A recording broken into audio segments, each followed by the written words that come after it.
Good morning, friends. It is good to be together again on a Saturday morning. We have made it through another week and we find ourselves here again on this Saturday morning. I'm Reverend Jennifer Finley, and it is good, it is so incredibly good to be gathered with you in this way once again on a Saturday morning. The time when we have intentionally paused before the rest of the day to take a deep breath and to think about where we have seen God this week. I've been thinking about that question a lot this week. I posed that one of the very first times we gathered together like this. I posed that and said, where have you seen God this week? And I could not have anticipated that many weeks ago, 6, 7, 8 weeks ago, something like that. I had no idea what the answers to those questions would look like each week. We had no idea where God would be leading us. We had no idea of the grief and loss we would experience together and individually. And we had no idea of those joyful moments where God met us in those times. And I've been thinking about that question this week as we are kind of in this new part of this journey as we figure out what comes next, individually and collectively and as communities of faith.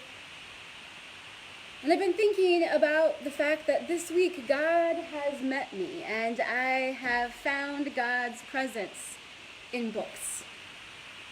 Now, I know that sounds a little bit strange, but hold on, I'll tell a few stories about that here in a moment. Now, of course, you might be thinking, well, of course, the minister is going to say, I met God in books because scripture and books, and that's the right answer. Well, yes, God has met me in the living words of scripture. But that's not actually what I'm thinking about this week.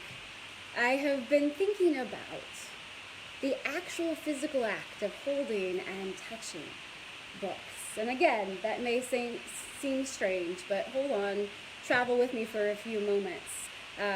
I'm a child of a librarian. I love books. They are comfort to me. I love libraries. In fact, one of the things I miss in this season is being able to go and just sit in a library.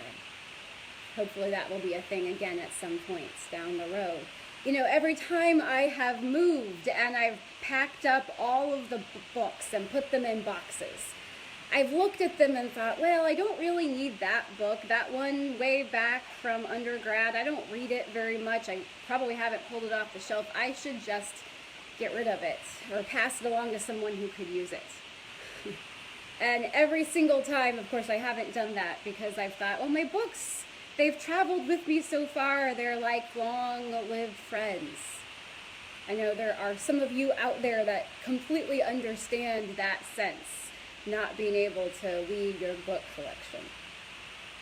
So I've been thinking about how books have been a part of my life, and it also got me to thinking about the things that we are grieving in this season. And one of them is the ability to be connected through all of our senses, our smells and our tastes and our touches.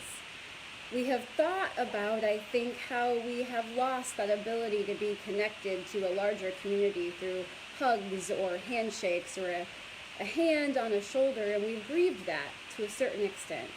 I know there are many among us who have really felt that loss of a physical touch. And we are a people of faith whose faith comes to us through our senses, all of them.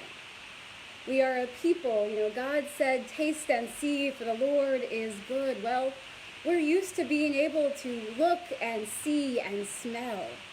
It might be that physical touch that we have been grieving, but there's also the other things, not just the human things, but perhaps, the hand on a pew. When you can realize that pew has been the place where your family has sat for generations, or your family of faith has sat, and you can sense God's presence in that holy space. we have grieved that. And as we contemplate and think about what it means to be a community of faith together in these times, we've grieved that, and we continue to think about what that means. And so I have been thinking this week in particular about that sense of touch. How am I connected to others through touch? And so it's come through books.